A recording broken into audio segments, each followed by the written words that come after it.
Hi, I'm Tiki Twoflower and welcome to Cosplay Tips with Tiki. Today I am going to teach you how to paper mache. Yes, that activity that a lot of us probably did in art in elementary school or some sort of craft environment when we were very small. Paper mache can actually be used for a lot of different things in cosplay. It can be used to make small, lightweight props. It can be used to cover gaps, cracks, lumps, bumps, different imperfections in a prop that you may have, and it can help you create a paintable finish on a surface that might not normally be paintable, something like styrofoam or other materials that are very porous. So you only need a few things to do paper mache, which is also one of the beauties of that. The first thing you need is some water-based glue, like Elmer's school glue. And the second thing you need is a bunch of torn up or cut up, as I did, strips of newspaper.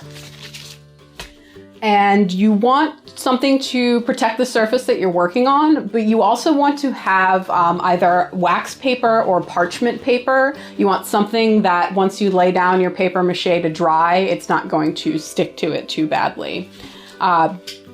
So the first thing you do with your paper mache is you take the glue and you mix it with 1 to 2 parts water. You basically end up with like a milk-like solution that is going to act as the base for your paper mache. And then you start taking your strips of newspaper.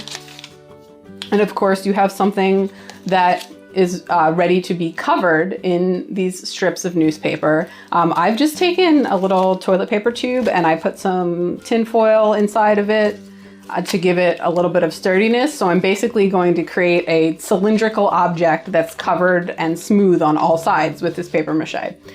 So you take your newspaper strip and you dip it into this lovely milky glue solution and you squeeze out the excess and then unfold it as best you can.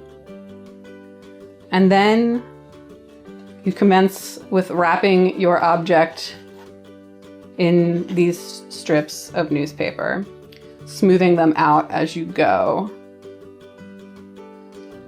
So you want to create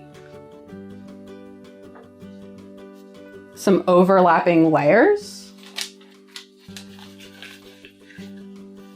So you should have strips overlapping in different directions, like 2 or 3 different directions.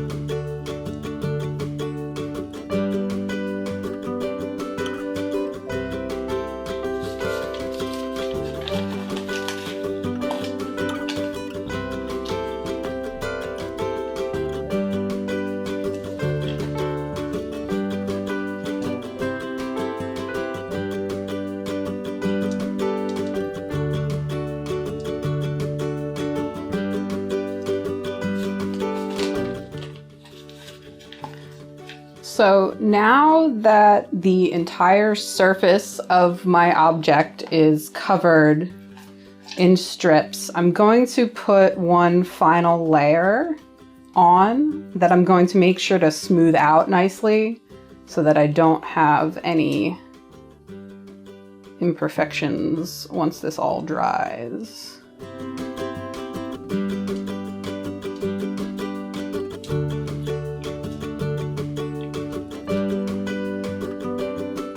And then I will sit this on my wax paper, and it's going to take a few hours to actually fully dry.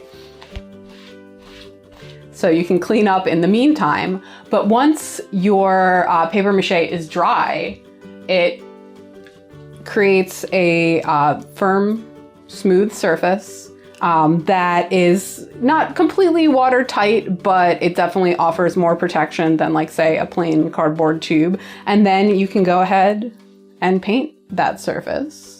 And there we have a, well, not quite a finished prop, but an idea of what you can do with paper mache. As I said, the possibilities are really very great, and it's something to add into your cosplay and crafting arsenal to allow you to do some different things. So thanks for watching, and I'll see you next time.